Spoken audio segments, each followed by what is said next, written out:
Vakar pusē Jelgavas mikrorajonos izvietotajos vēlēšanu iecirkņos pārsvarā iegriežas vien ģimenes ar bērniem. Tomēr policija joprojām patur redzeslokā apkārt notiekošo. Lai gan Jelgavā no vairāk nekā 60 000 iedzīvotāji tikai nepilni 56% ir latvieši, diena esot pagājusi bez starpgadījumiem.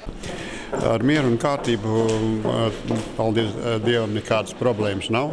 Cilvēki ir laimīgi, gan vienas tautības, gan otras tautības, un arī citas tautības cilvēki, kas nāk.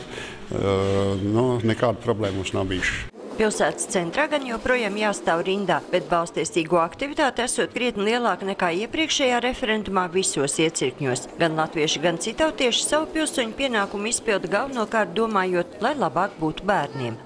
Man ir ļoti grūti izteikties. Es biju sagaidījis, ka mūsu gadsimts, kurā mēs iegājām 12 gadu, ka viņš būs citāds. Bet tagad es redzu, ka es esmu vīlies, bet kaut kas ir steidzīgi jādara. Lai gan ikdienā daudz lieto vairākas valodas, latvieši lielākoties uzskata, ka grozījumi satversmē nav nepieciešami, jo divas valodas iedzīvotājus tikai sašķeltu. Sašķeltu. Kāpēc? Tā būtu divas valodas, un es domāju, nevar vienā valstī nevajag būt divām valodām.